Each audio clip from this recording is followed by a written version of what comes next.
Kita ngejalanin hubungan pas udah 3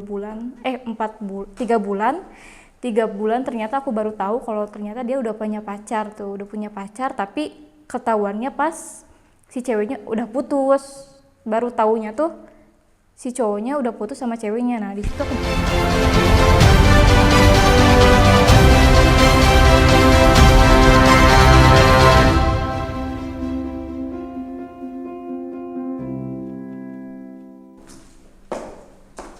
Hai Kak Rey. Hai. Nama aku Via, umur aku 21 tahun baru masuk.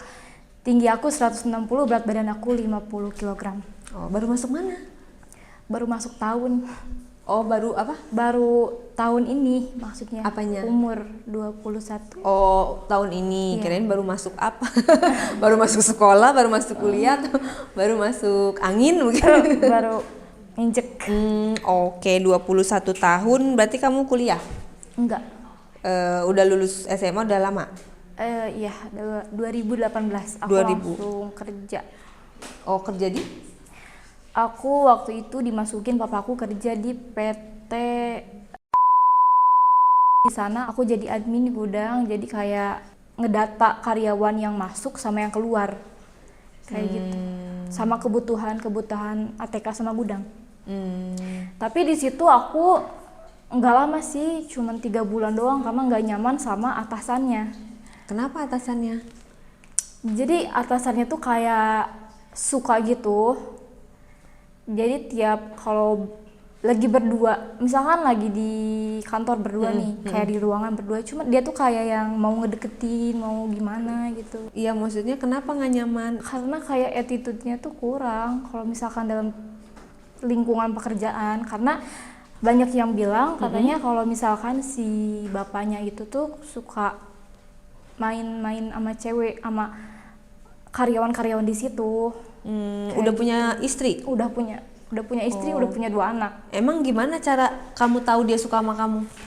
Karena dia pernah kayak speak up, kayak langsung to the point gitu. Katanya bilang, aku suka sama kamu, katanya. Kamu mau gak jalanin hubungan sama aku? Kan kayak kaget gitu, tiba-tiba terus kalau misalkan kamu bisa hubungan sama aku, kayak ngejalin hubungan gitu, aku bisa naikin pangkat kamu gitu, kayak naik dah gitu. Terus kamu jawab apa? Dari situ ya aku nggak mau, karena di situ juga posisinya aku punya pacar. Terus aku nunggu gajian, terus aku bikin surat keluar, surat resign gitu. Terus aku bilang sama papa gini, tapi papa nggak percaya, katanya nggak akan berani, dia tuh cuman ngomong-ngomong doang, cuman suka doang, tapi nggak akan berani kok, tenang aja, katanya gini.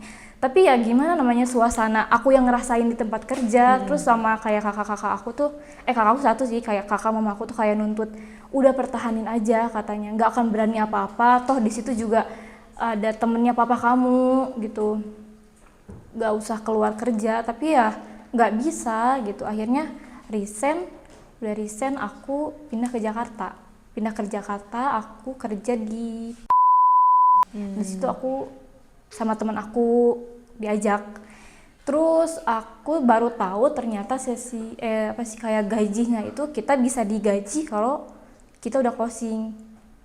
Oh, jadi harus closing dulu baru Iya, baru gitu. dibayar. Akhirnya kamu resign lagi? Akhirnya aku resign lagi karena aku kaget, karena dari waktu interviewnya tuh nggak dikasih tahu soal kayak gitu. Kayak gitu. Itu berapa lama di sana? Cuman 1 bulan.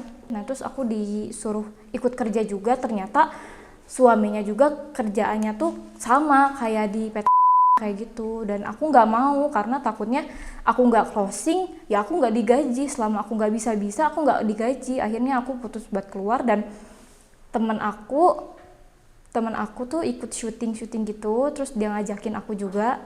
Akhirnya sampai sekarang aku ikut syuting. Kayak gitu. Oke, katanya kamu bisa senang eyelash sama alisin orang? Iya, aku pernah waktu itu kayak pengen bisa nge-eyelash-in orang, jadi aku belajar otodidak di YouTube. Kayak ngeliatin caranya gimana, kayak Tapi gitu. bikin alis tuh maksudnya pakai pensil alis Iya. atau sulam alis? Enggak, bikin alis biasa, kayak nge-make upin tuh paling seneng bikin alis. Kayak siapapun, kayak teman-teman aku nih misalkan, Via bikinin alis dong kayak gini-gini tuh, mereka di hasilnya puas gitu dan akunya seneng. Jadi kayak apa ya, kesenangan tersendiri sih kayak gitu. Kamu bisa bikinin alis dia nih?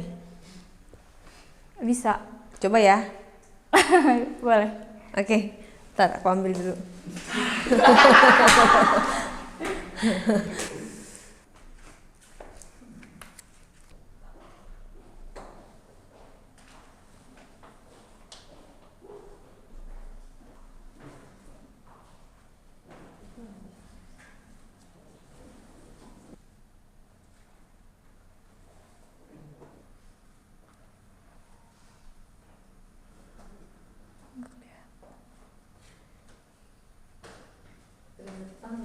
Iya, jadi kayak Ini saya nggak pernah dialisin soalnya.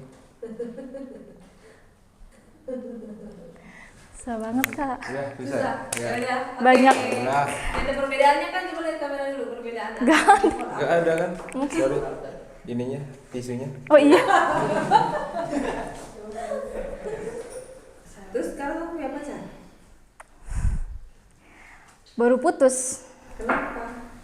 Baru putus karena menurut aku hubungan aku nggak sehat sama dia. Kenapa nggak sehat?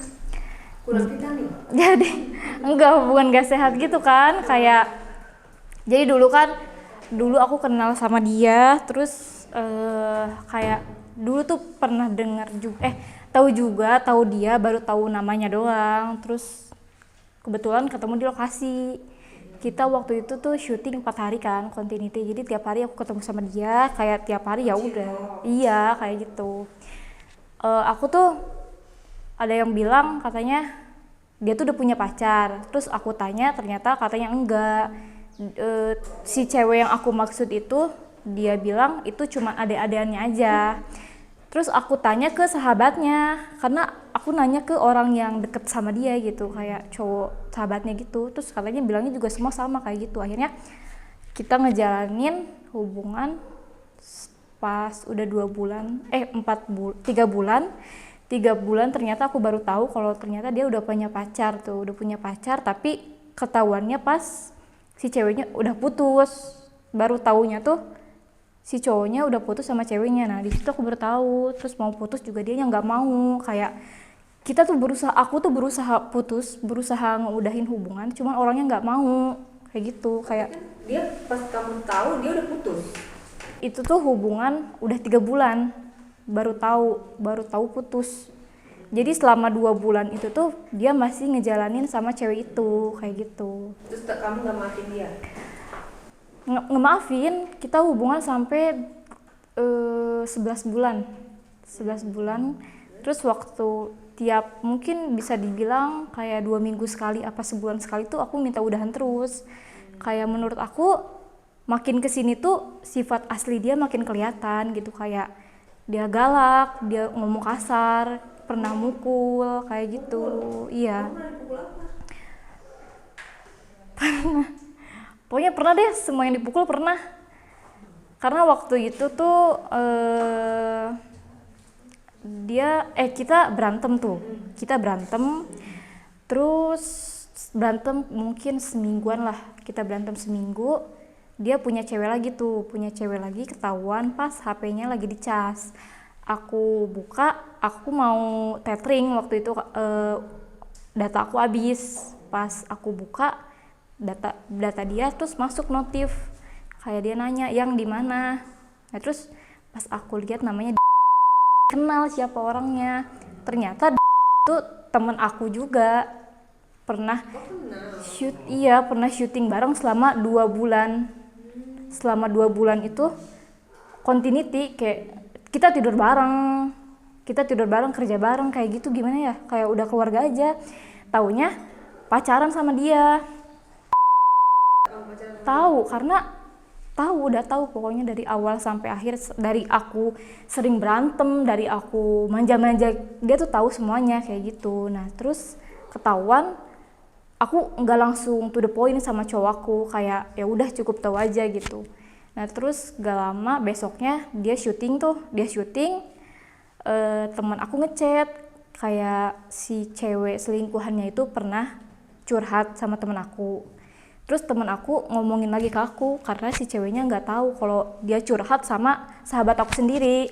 Akhirnya sahabat aku kayak ngomongin semuanya yang curhatan dia gitu. Nah aku di situ tuh kebetulan kesel banget, pengen keluar. Nah akhirnya teman aku ngajakin dugem kebetulan banget. Akhirnya kita dugem di Tangerang waktu itu sama Nanda juga.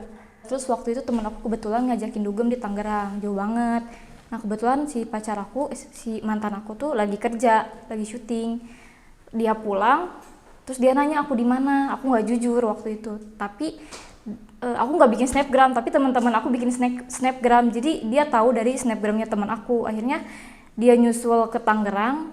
Pas aku udah nyampe Jakarta, gitu. Terus pas aku nyampe kosan kan aku langsung tidur. Ternyata baju-baju aku semua udah dilemparin keluar, tinggal dibakar doang karena koreknya pun udah ada. Jadi kayak tinggal dibakar gimana ya? Udah deh. Terus yaudahlah nggak ambil pusing, aku masukin aja ke kamar, tapi nggak aku masukin lemari karena kotor. Kok dia bisa masuk ke kosan kamu? Iya karena nggak pernah dikunci. Terus aku tidur, dia datang ngebangunin, terus dia langsung ambil HP emang nggak ada apa-apa, cuman kayak ya lagi bikin story tempat dugem tapi nggak ngapa-ngapain. Dan di situ pun posisinya aku nggak lagi minum, cuman lagi duduk aja ngeliatin orang. Tiba-tiba dia ngelempar tas ransel dia ke kepala aku sampai aku kena ke tembok. Terus dia tampar aku juga. Terus dia pernah cekamin ini kayak sakit banget sampai biru tuh, pernah sampai aku nangis sampai dia pernah tampar aku di sini sampai softline aku lepas, pernah. Terus aku nangis minta maaf, terus aku minta HP balikin, gak dia balikin. Terus selama 2 hari dia pegang HP aku dan aku nggak bisa kerja waktu itu. Aku ada syuting dan aku nggak bisa datang karena transportasi aku dan aku nggak bisa pakai kayak angkot gitu, aku nggak bisa karena nggak tahu juga. Jadi kayak aku nggak bisa kemana-mana. Akhirnya kayak gimana ya, orang psikopat, dibilang psikopat, nggak tahu psikopat tuh kayak gimana, mungkin kayak gitu juga, kayak psycho gitu. Terus dia kayak nganterin makanan, terus ngunci aku lagi. Kamu dikunci? Iya, dikunci selama 2 hari itu, dikunci. Kayak dia cuman datang ke kosan, cuman ngasih makanan sama minuman doang. Nah terus udah 2 hari itu dia minta maaf, terus dia balikin lagi HP. Udah aja. Terus sering berantem. Nah tiap aku minta udahan pasti itu yang dia lakuin ke aku, kayak mukulin gitu. Terus waktu itu pernah aku main sama temen aku main ke daerah Kemang. Mungkin dia tuh nggak mau aku main sama cowok, tapi emang di posisinya itu kita tuh main cewek-cewek doang. Terus kebetulan kita ketemu sama temen cowok di sana, jadi nggak sengaja, bukan udah dijanjiin. Iya, tapi dia nggak percaya, jadi seakan-akan ya udah gue bebas, nggak ada lu gitu kan, kayak aku bisa main sama siapa aja. Nah terus aku dijemput tapi aku pergi ke kokas waktu jam 10 malam, jadi aku dijemputnya di kokas. Nah di situ aku juga ditampar 6 kali apa 5 kali. Itu ada satpam, ada orang-orang yang ngeliatin doang, nggak ada yang ngebantuin. Akhirnya aku dibawa, pas di tengah jalan aku diturunin, aku suruh telepon teman-teman aku yang tadi beserta cowoknya datang nyamperin aku. Kayak mungkin dia mau ngomong apa mau ngajak berantem kayak gitu, tapi aku nggak mau. Sampai aku nangis, aku nggak mau ngapain karena sama cowok itu pun aku nggak kenal, itu temennya teman aku. Terus dia kayak maksa-maksa gitu sampai nelponin teman-teman aku buat datang, tapi teman-teman aku udah pulang, posisinya udah pulang, jadi nggak ada yang datang. Akhirnya aku dianterin pulang, udah. Nah terus waktu kemarin mamahnya datang, dia kan orang Riau, dia orang Riau. Terus 2 bulan kemarin mamahnya datang, selama sebulan dia di Jakarta. Jadi dia kayak gak bisa ngapa-ngapain, kayak ngelepasin aku dulu gitu. Kayak ya udah, lu mau sama siapa aja ya udah. Yang penting dia fokus sama orang tuanya dulu. Setelah orang tuanya pulang, ya dia balik lagi kayak ngiket aku lagi. Kayak gimana ya, aku nggak bisa ke siapa-siapa gitu.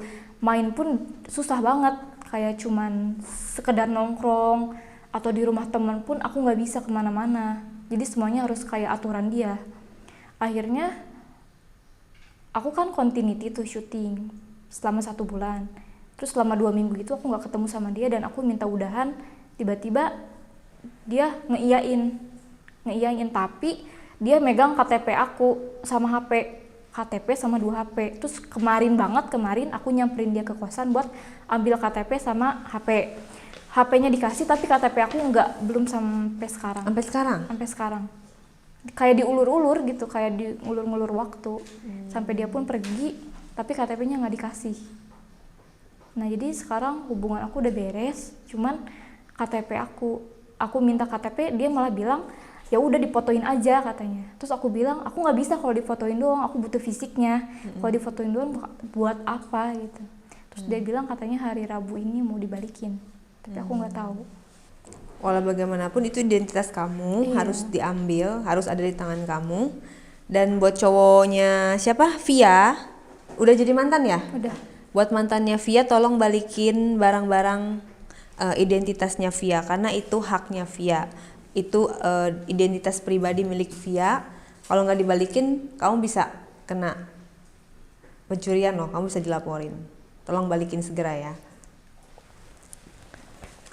Oke, terus katanya kamu orangnya suka sendirian tanpa teman, tapi kamu sering pergi dugem, itu gimana tuh sama teman-teman kamu? Iya, jadi kayak aku pun kayak punya me time-nya sendiri gitu. Kalau lagi sama temen ya udah sama temen, kemana-mana sama temen. Tapi ada waktunya kayak teman-teman aku lagi nggak bisa dan aku bisa sendiri. Kayak misalkan kalau teman-teman aku nggak bisa kan, ya udah aku nungguin mereka kan nggak mungkin. Jadi kayak ya udah aku kayak nge-mall, jalan-jalan. Kayak misalkan aku pengen ke tempat itu, aku pengen beli ini.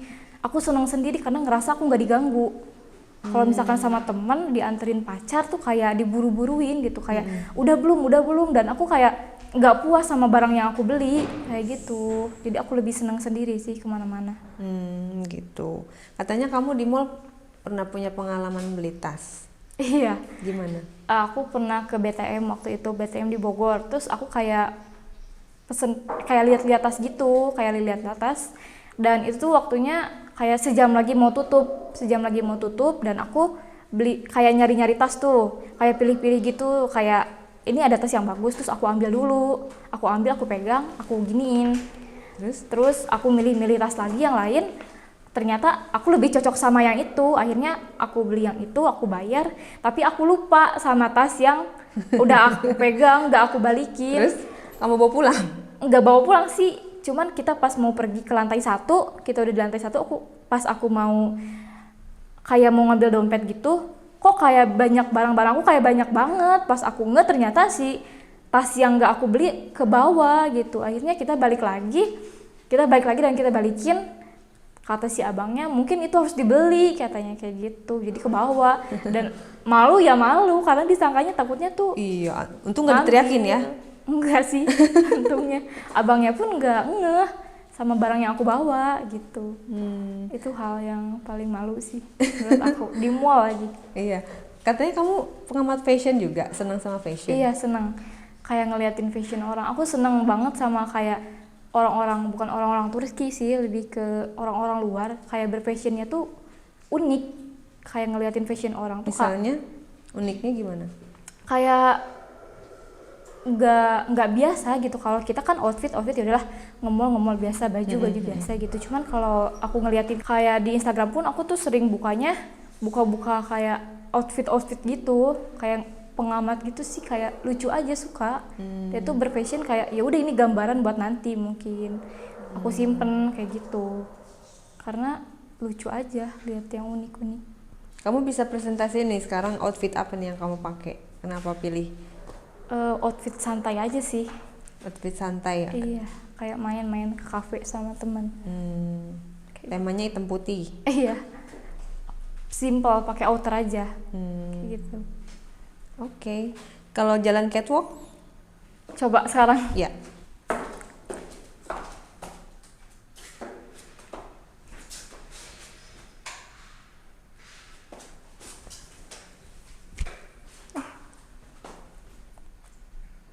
Udah sih. Oke. Berarti kamu termasuk orang yang sabar ya, punya cowok kayak gitu ya? Iya, dibilang sabar karena aku nunggu waktu yang bener-bener pas buat ngelepasin kayak gitu. Kalau misalkan kayak teman-teman bilang udah sih lepasin aja, kenapa sih dipertahanin, ya dia nggak ngerasain posisi aku dulu. Kayak ya udah, aku juga bisa ngelepasin tapi di waktu yang menurut aku baik gitu. Aku nggak bisa ngelepasin pas orangnya dia lagi gimana gitu, nggak bisa. Oh, jadi kamu tuh pengen berakhir dengan baik-baik Iya, gitu. pengen berakhir dengan baik-baik pas dianya juga lagi keadaan dalam baik-baik aja gitu, kayak gitu. Karena takutnya pas dia keadaan lagi terpuruk jadi dendam feedbacknya ke aku. Takutnya dia berbuat yang Aneh-aneh lebih parah gitu, lagi dari iya. sebelumnya. Karena takut banget sama cowok yang kayak gitu. Tapi kamu trauma nggak pacaran? Kalau trauma sih nggak terlalu, cuman dulu pernah kayak mikir seandainya nikah itu nggak wajib, aku nggak mau nikah kayak gitu. Aku lebih milih keluarga. Kamu nggak punya anak? Sempet berpikir kayak gitu, kayak nggak mau nikah, nggak mau kenal cowok, pernah kayak gitu. Tapi dipikir-pikir lagi, nggak semua cowok kayak gitu kok, karena nggak semua juga, tergantung kitanya. Karena aku nganggap ya udah, yang udah itu buat jadi pelajaran aku aja, buat aku lebih baik lagi nanti milih cowok kayak gimana gitu. Karena nggak mungkin aku nyari cowok yang 100% kayak ayah aku, nggak bisa gitu. Kenapa? Ayah kamu emang kenapa? Ya maksudnya tuh kayak cowok terbaik yang pernah aku temuin tuh cuman ayah aku aja. Jadi kalau misalkan aku beriming-iming dapetin cowok yang kayak ayah aku, mungkin gak 100%. Kenapa nggak bisa? Kan berarti pesimis belum dicoba. Iya, aku orangnya kayak berpikir kayak apa sih, dibebanin sendiri, jadi bahan beban sendiri. Kayak aku tuh berharap dapet cowok yang sama persis papa aku lakuin ke aku, dan itu pun aku nggak bisa dapetin. Jadi kayak kalau misalkan pacaran langgeng, misalnya nggak langgeng sih, nggak terlalu ganti-ganti, karena aku malesan sama cowok. Karena aku berharap yang udah-udah itu jadi pelajaran buat aku kayak gitu. Tapi kamu nggak malesan kan ikut audisi ini? Enggak. Apa yang bikin kamu pengen ikut audisi ini? Yang aku mau karena pertama aku kayak seneng di lingkungan baru, kayak bertemu orang-orang baru tuh aku seneng. Tapi aku nggak bisa kayak kayak nanya nyapa pertama duluan. Aku nggak bisa, tapi aku senang bergaul sama orang-orang baru. Kayak ini lingkungan baru, aku dapat pelajaran baru kayak gitu. Aku bisa tahu karakter orang-orang, aku bisa tahu kriteria orang-orang. Ternyata setiap orang unik banget, setiap sifat sikapnya kayak gitu. Dapat ilmu juga. Oke. Setiap orang unik, termasuk kamu juga unik. Dapat cowok psycho tapi kamu bertahan ya. Iya sih, dibilang bodoh ya, tapi nggak tahu deh. Enggak lah, itu relatif. Iya. Kan kamu yang merasakan, kamu yang menjalani. Iya, karena ada juga sisi baiknya yang nggak orang tahu kayak gitu. Oke. Baiklah, panjang juga tadi kamu ngobrol, tapi kurang lebih aku udah mengerti apa yang kamu pikirkan dan apa yang kamu rasakan. Dan dari cerita itu aku bisa simpulkan bahwa kamu termasuk orang yang sabar, termasuk orang yang mampu bertahan dalam keadaan yang tidak nyaman. Iya. Ya. Iya. Sama dengan pekerjaan, pasti pekerjaan juga akan ada hal-hal yang tidak membuat kita tidak nyaman. Iya. Nah, Sebenarnya mau kerjaan kayak kita dapat hasil dari kerjaan kita sedikit, tergantung sama lingkungannya. Kalau lingkungannya nyaman, itu buat aku nyaman juga kerjaan aku. Kayak gitu sih. ya. Dari cerita kamu udah dirangkum semuanya oke. Dan tinggal nanti kamu membuktikan lagi sama aku, sama tim di sini bahwa kamu mampu bersaing dengan yang lain. kesimpulan hari ini adalah selamat, kamu masuk ke babak selanjutnya. Congratulations, you are my angel. Makasih Kak. Ya.